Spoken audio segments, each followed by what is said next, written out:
votre regard atterrit sur la trotteuse d'une montre, votre cerveau antidate la perception. En effet, il fait comme si vous aviez déjà vu cette image avant même que vos yeux ne s'y posent réellement.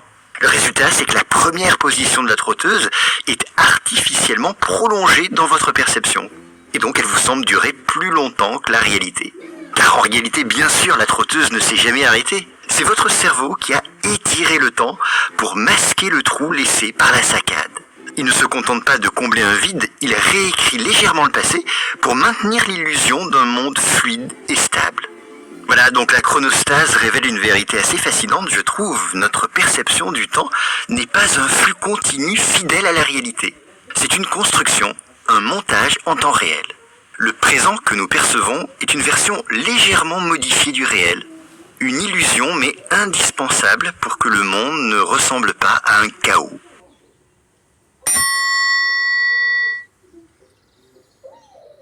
Quand on parle de matière, on pense à quelque chose de familier. Des roches solides, de l'eau liquide, de l'air gazeux, bref, des choses solides, que l'on peut voir, toucher ou ressentir. Au lycée, on apprend que la matière existe en 3 états principaux. Solide, liquide, gazeux. Parfois même, on ajoute le plasma, un 4e état qu'on voit très régulièrement dans l'univers, mais qui est très difficile à voir de façon naturelle sur Terre. Et c'est tout. 3 voire 4 états fixes et qui changent en fonction de paramètres physiques précis, comme la température par exemple. Mais vous l'aurez deviné, cette classification est incomplète. En fait, elle ne décrit qu'une petite région du comportement possible de la matière. Et pourquoi ? Eh bien, parce que cette représentation correspond aux conditions très particulières de notre environnement. Une température modérée, une pression relativement faible, une densité stable. Autrement dit, les différents états de la matière dépendent des conditions spécifiques d'une planète tempérée, située loin de toute étoile violente. Parce que oui, de façon assez logique, la matière en réalité ne se définit pas seulement par sa composition chimique. Elle se définit par les conditions physiques dans lesquelles elle existe. Et globalement, d'après ce qu'on connaît aujourd'hui, 3 paramètres contrôlent presque tout. On a la température bien évidemment. C'est elle qui va venir mesurer l'agitation des particules. Et en fait, pour faire simple, si la température augmente, les molécules s'agitent. Et si on continue de chauffer un peu plus, elles se disloquent. Encore plus, les atomes perdent leurs électrons. À des millions de degrés, la matière devient plasma. Et à des milliards de degrés, même les noyaux peuvent être affectés. Donc, comme vous l'aurez compris, la température est absolument cruciale à la forme et à la capacité électrique de la matière. Mais il n'y a pas que ça. Il y a aussi la pression. Alors, qu'est-ce que c'est fondamentalement ?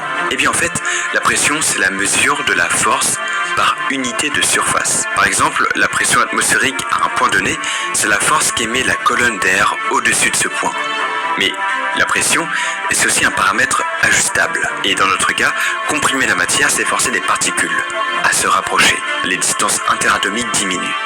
Les orbitales électroniques commencent à se chevaucher. C'est un peu comme compresser un ballon en mousse entre vos mains. Mais à l'échelle de la matière, cette pression peut forcer un gaz pour devenir métallique. Donc quelque part, c'est la chimie elle-même qui peut être modifiée. Et le dernier paramètre qui définit la matière, c'est la densité. En très gros, là où la pression est la force exercée par unité de surface sur un fluide, la densité, ou masse volumique, c'est la masse par unité de volume d'une substance. C'est proche comme définition, mais vous allez comprendre pourquoi.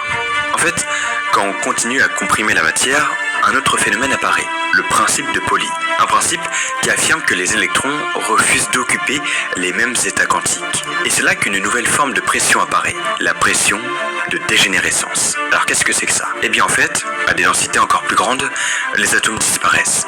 Les noyaux se touchent et la matière devient nucléaire. Et c'est à partir de ce principe que dans certains objets cosmiques, un simple morceau de la taille d'un sucre pourrait peser des millions, voire des milliards de tonnes. Et le plus fou avec ces 3 paramètres, c'est qu'ils sont liés. Liés par une équation que vous connaissez sans doute si vous avez déjà fait des sciences au lycée. L'équation des gaz parfaits. PV égale nRT. Bon, on vient de le voir, c'est la pression et la densité. Mais pour faire simple, la densité est proportionnelle à la pression et inversement proportionnelle à la température.